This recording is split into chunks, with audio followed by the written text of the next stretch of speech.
Hello everybody, it's Justin with Shock Therapy again, and today we're going to show you how to install our TLS kit on a Can-Am X3.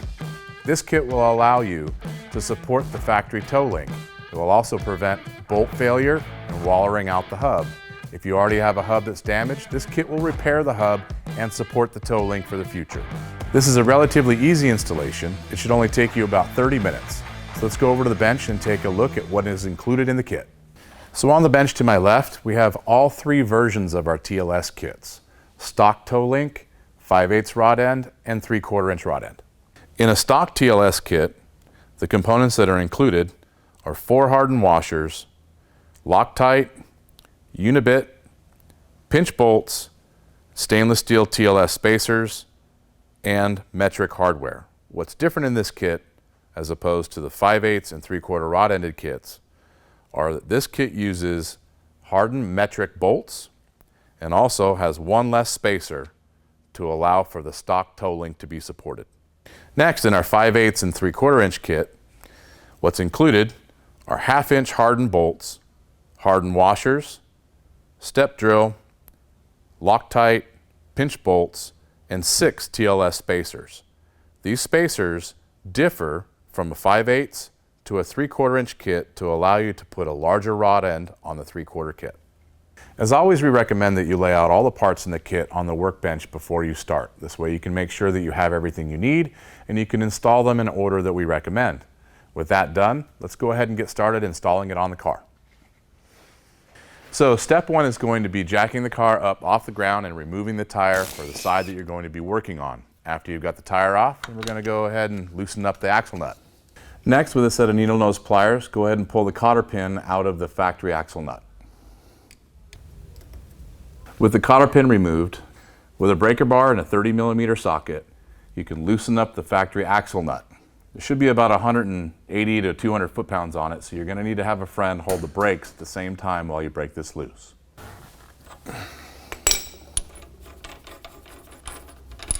Next, remove the factory brake caliper with 15mm tools.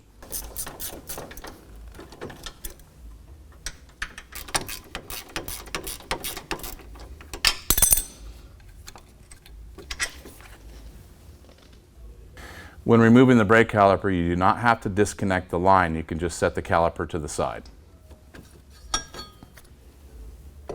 Next, using 18mm tools, remove the 3 bolts that hold the hub to the car, upper and lower hub mounts that attach to the control arm, and 1 toe link mount that we're going to be replacing here now.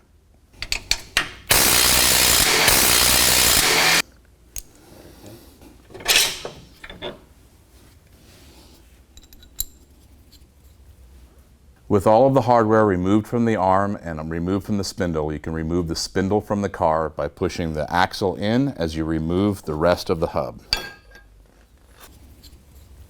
Now with the hub and the drive flange off the car, you can separate the two very easily just by having a little bit of patience and pulling it perfectly straight.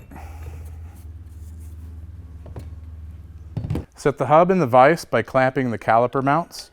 Try to put it in the vise to where you have the toe link mount roughly level. Grab the drill bit supplied in the kit and line this up as straight as you possibly can. You might want to have a friend come over and let you know exactly when you have this straight. Straighter the better. Right there? Yep, you're good. Okay.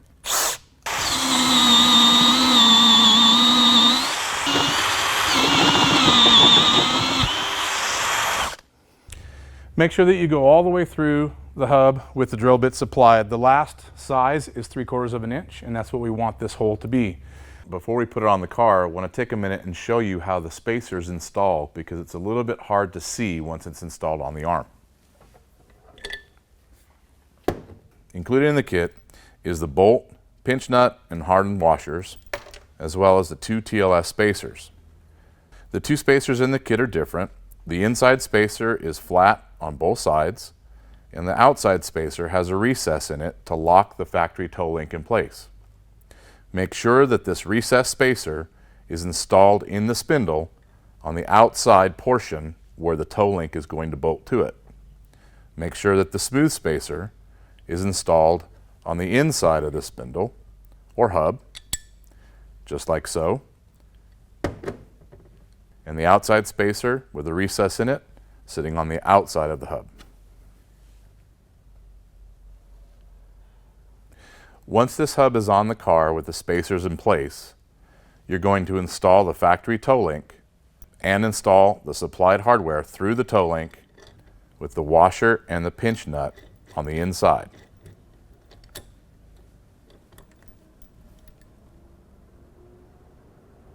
Here you have a 5/8 rod-ended TLS kit.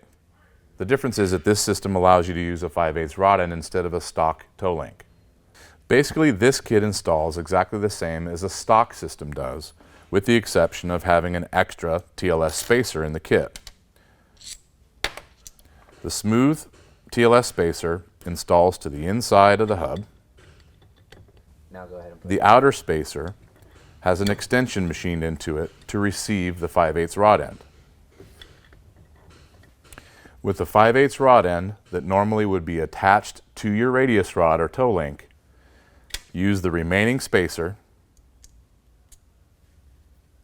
and install on the hub side spacers. Use the hardened 1/2-inch bolt supplied in the kit through the spacer, through the 5/8 rod end,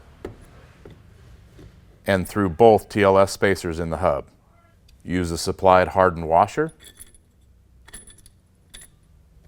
and pinch bolt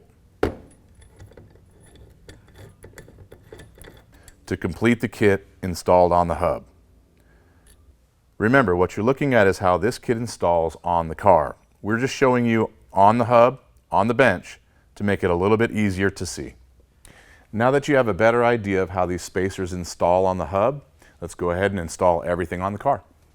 So with the hub drilled, the first thing you can do is install it back on the car, starting with the upper joint and then the lower joint through the stock arm.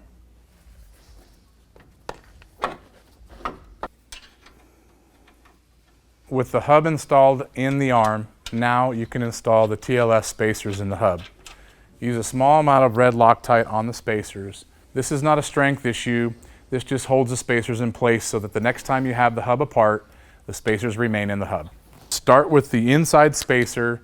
You might need a screwdriver to help line it up in the hole as you press it in straight.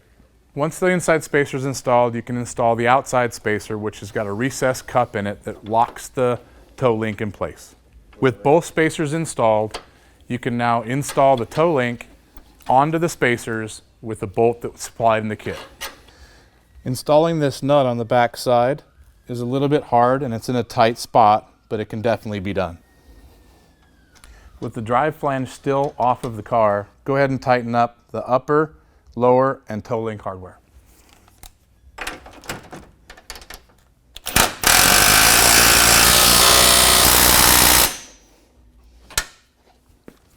With all the hardware snugged up, these are 12mm bolts, so make sure that you torque them to 95 foot-pounds.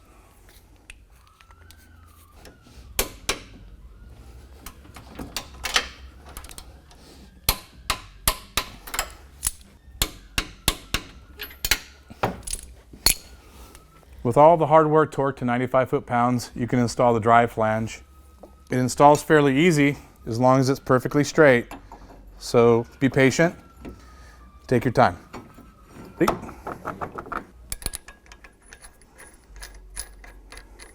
Now with the drive flange in place and the axle nut snugged up, go ahead and install the caliper.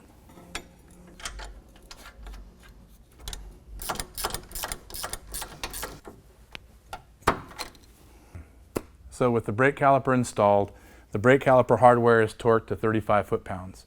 Now you can go ahead and torque the axle nut, hold the brakes, and you can torque this nut to 173 foot-pounds. Now the torque spec has got an 11 foot-pound range above and below about 185 pounds. The reason is you should start at about 170 and then torque it a little bit further to get it to where it'll line up for the safety pin. Now you can install the center cap and the wheel.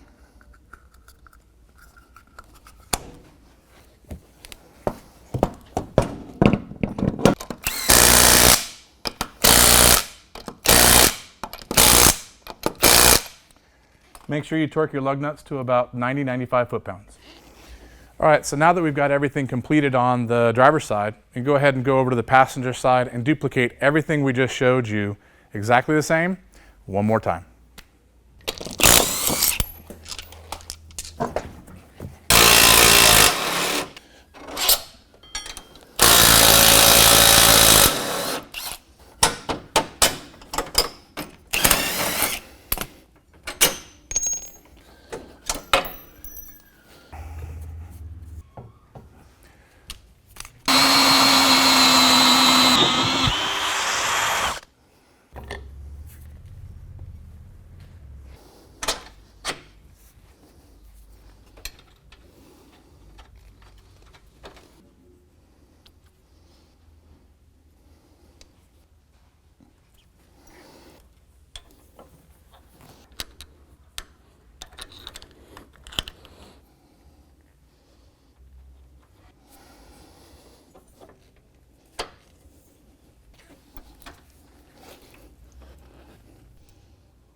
Ready? Brakes.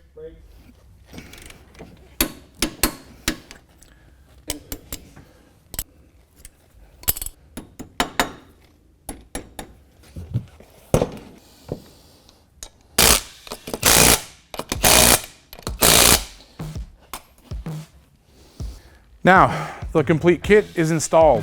It was actually very, very easy.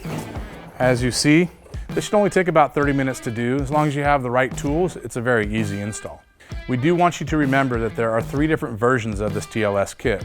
One for a stock toe link and a 5/8 and 3/4 inch rod end system. Those work with all aftermarket radius rod kits. Before you order our TLS kit, make sure you check the radius rods that are on your car. If they're stock, that's a pretty easy thing to order. If they're aftermarket, check the size of the rod end in your radius rod. It could be 5/8 or it could be 3/4. Order the TLS kit that you need. If you are installing our TLS kit on an aftermarket radius rod system, make sure that you check the toe setting once the kit is installed. Rear tire toe on a Can-Am should be about 1/4 inch toe in. This inexpensive one-time fix is going to save you a lot of money in the long term, and now you have peace of mind knowing that you're not going to have anything coming loose during a ride.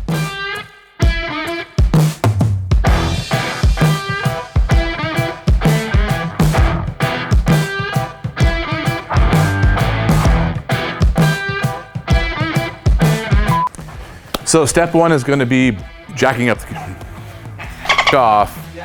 Shut up. All right, live again. Did you get that? I heard a beep. Do it again. Yeah, no, overturn. Hold on. Hey, Mr. Director, I know you filmed one time here, but this is my camera. Right? Suck it, Chase. Next, using 18mm tools, remove the upper and lower hub bolt that attaches the hub to the arm. Is there a question mark in the teleprompter? Yeah. Okay, you ready? I told you people. Ready?